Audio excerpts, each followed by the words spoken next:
Sure. Thank you, Chairman. Well, first off, congratulations, each of you. You have great opportunities to have a big positive influence on what happens in the United States and around the world, and I'm sure you'll do a great job.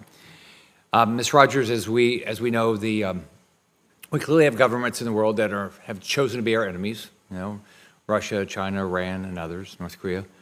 So, do you think that our public diplomacy has reflected the attitude of governments that want to destroy our way of life? Thank you for that question, Senator. I had an earlier exchange with Ranking Member Shaheen on the Global Engagement Center. And I think one thing that was striking is some of the information that the Global Engagement Center suppressed, according to court records, was information that China would have wanted us to suppress.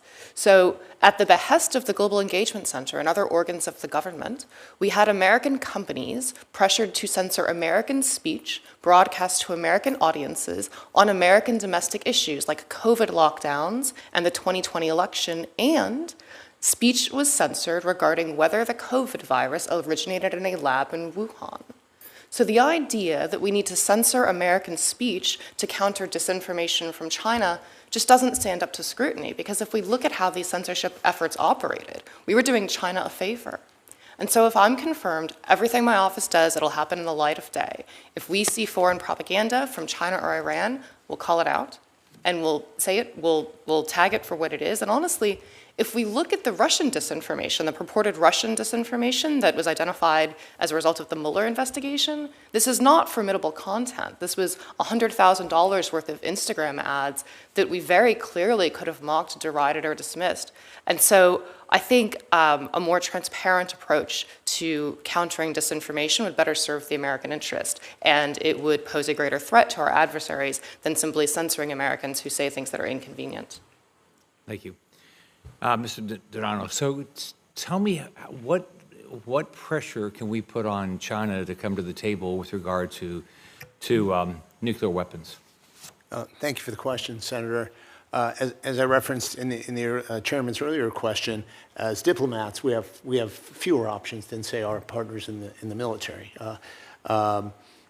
Certainly, when it comes to diplomacy, China has an obligation under the NPT to negotiate arms control reduction in good faith per NPT Article 6. I have a hard time sitting before you today. Granted, I'm not in the government, I'm a nominee, in any way, shape, or form, having personally witnessed the stiff arming by the Chinese in saying that how they could be not in violation of Article 6 of the NPT. So that's a diplomatic lever. We need to use it. And again, I referenced it in my testimony, and if confirmed, I'll look into the details of it. But that's on face value pretty obvious to me. And how would you do that? I mean, what pressure? Where do they get the pressure for that? Well, sir, the NPT requires it. And what's the enforcement? There's no enforcement mechanism per se. Again, as I referenced in my opening statement, some of the issues we have with arms control agreements, there is no enforcement per se. There's no punishment for the Chinese.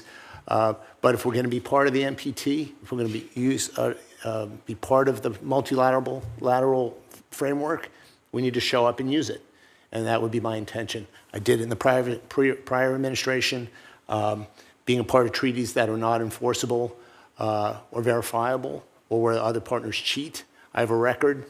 We've withdrew from the INF Treaty because the Russians were cheating. And I spoke earlier about the implications of that. We withdrew from the Open Skies Treaty because the Russians were cheating and we were not. So we should not be part of these agreements that are one-sided. To speak specifically about what we can do, diplomacy and deterrence work hand in hand. And exquisite U.S. military hardware, the military's moved aggressively. I think the last 4 years since I left the government, it's been surprising to me, and I'm encouraged that some actually INF range capabilities are now coming online. The Army PRISM system, the hypersonic system, some conventional prompt strike platforms in critical partners and allies in the region are critical to deterring China. Right. Mr. Hooker, you've got a lot of background. You've got a significant background in government. How's this going to impact your ability to do your job? What do you bring to the table? What do you feel you want to get accomplished? Thank you, Senator, for that question. Well, if confirmed, it would be a great honor to return to public service. As you noted, I spent more than 20 years serving the American people in both the State Department and in the White House, and it would be a great honor to return to that. If confirmed, I look forward to supporting the President, supporting the Secretary as they best see fit. I serve at their pleasure.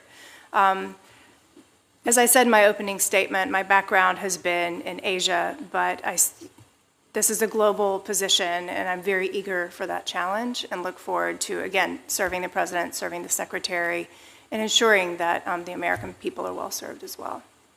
Thank you. Thank you, Chairman. Thank you, Senator Scott. Thank you for asking that question to Ms. Hooker. I've had the